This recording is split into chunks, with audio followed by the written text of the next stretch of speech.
নমস্কার, আমি সোমা। আমার আরও একটি নতুন ব্লগে তোমাদের সকলকে অনেক স্বাগত জানাই। আজ বৃহস্পতিবার আর এখন বাজে সন্ধ্যে 6টা। এখন থেকেই তোমাদেরকে সাথে নিয়ে আমি আমার আজকের ব্লগ শুরু করলাম। তো চলো শেষ পর্যন্ত আমার সাথে থেকো। আশা করছি তোমাদের আজকের ব্লগটা ভালো লাগবে। সন্ধে হয়ে আসছে, তাই এবার সন্ধে প্রদীপ জ্বালাবো। তাই আজকে একটু ধুনো জ্বালিয়ে নিচ্ছি। এটা ধরানো হয়ে গেলে সন্ধেটা দিয়ে দেব। আর সাথে আমার এই যে সোনাও আছে, সব কাজে আমার হেল্প করা চাই ওর। তো এত চোখে ধোঁয়া লেগেছে তো ছুটে পালালো। আজ সকাল থেকে কোনো রকম ভিডিও বানাতে পারিনি, তাই সন্ধে থেকেই আজকে ব্লগটা স্টার্ট করলাম।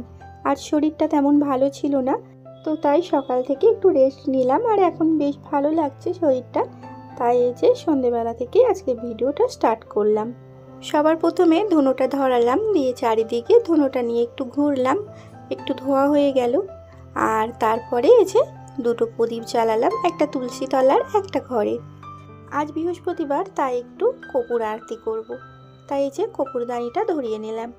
ওটা রোজ দিন করি না, একটু বৃহস্পতিবার, সোমবার, তো সেই সব দিনগুলোতেই কর্পূর আরতিটা করি।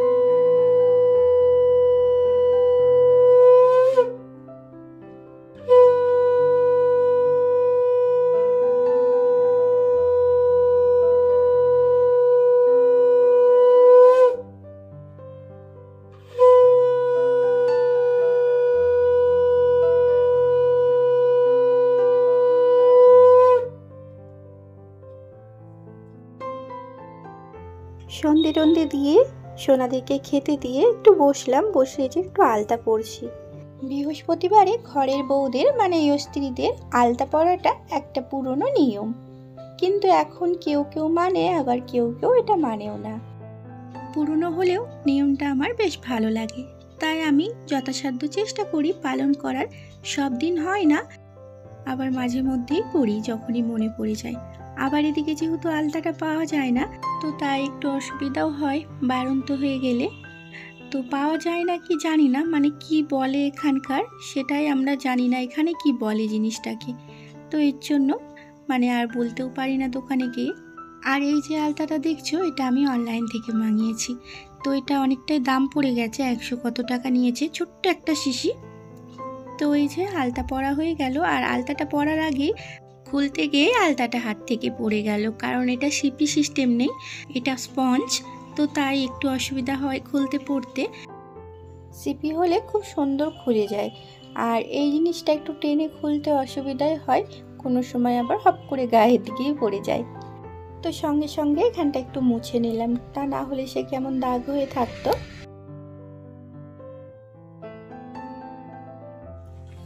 আর এই তো আমার সোনাদেরকে এবার একটু পড়তে বসালাম।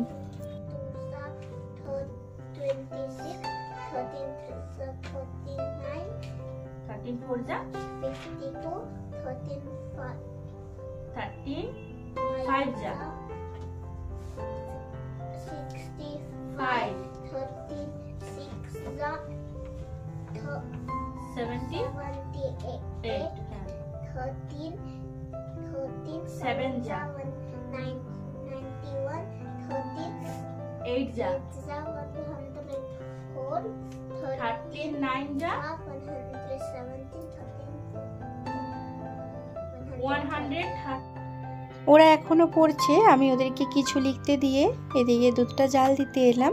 এই মাত্র দুধটা দিয়ে গেল, তাই একটু গরম করতে বসিয়ে দিলাম।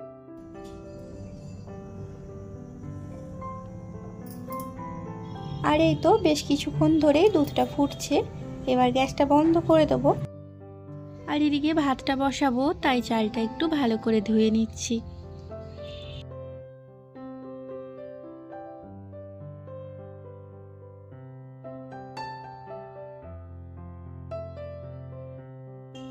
চালটা ধোয়া হয়ে গেছে, জল দিয়ে গ্যাসে বসিয়ে দিয়েছি। এবার শুধু গ্যাসটা জ্বালাবো। তো তার আগে এই যে ডালটাও ধুয়ে নিচ্ছি। ভাত হবে, ডাল হবে আর আলু ভাতে দেব। আর এই তো বড় বড় করে আলু কেটে আমি ভাতেই দিয়ে দিচ্ছি।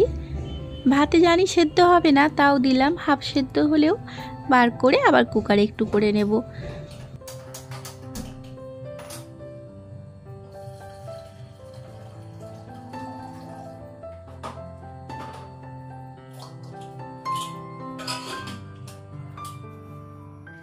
ভাত ডাল বসিয়ে দিয়ে ডিমগুলো গুছিয়ে নিচ্ছি। বৈকালবেলায় তোমাদের দাদাভাই ঘরে এসেছিল, তো আসার পথে যে ডিম নিয়ে এসেছে, আর ডিমগুলো ওইভাবেই কিচেনে পড়েছিল, তাই এখন একটু গুছিয়ে বাগিয়ে রাখছি। এই ছোট্ট ডিম রাখার জায়গাটাতে সামান্য 12টাই ডিম ধরে, আর অনেকগুলো পরিমাণে এনেছে, তাই ধরলো না সব। তো বাদ বাকিগুলো এই যে ফ্রিজে রেখে দেব। আর এই তো ডালটা ফোড়ন দিয়ে নিলাম, আর ওদিকে আলু ভাতে মাখার জন্য শুকনো লঙ্কা আর পেঁয়াজ ভেজেও রেখে দিয়েছি। আর ভাতও আমার হয়ে গেছে।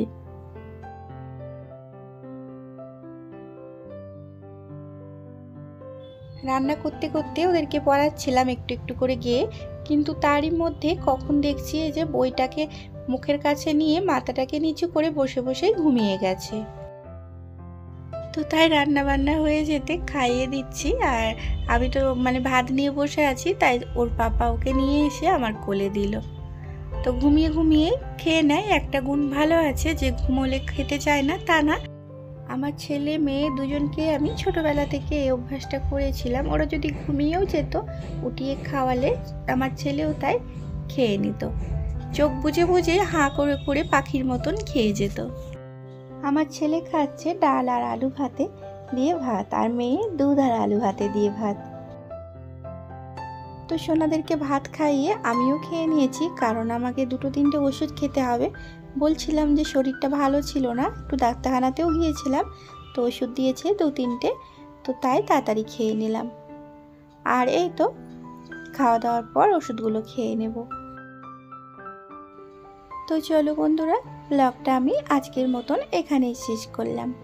আবারও দেখা হবে একটা নতুন ব্লগে। আমার ব্লগটা যদি কোথাও এতটুকুও ভালো লেগে থাকে, এই ধরনের ব্লগ প্রতিনিয়ত দেখার জন্য আমার চ্যানেলটিকে সাবস্ক্রাইব করে রেখো। ভিডিওর শেষে একটা লাইক দিয়ে যেও প্লিজ। তোমাদের একটা লাইক আমাকে পরবর্তী ভিডিও বানানোর জন্য অনেক উৎসাহ দেয়। তো চলো বন্ধুরা, ভালো থেকো আর সুস্থ থেকো।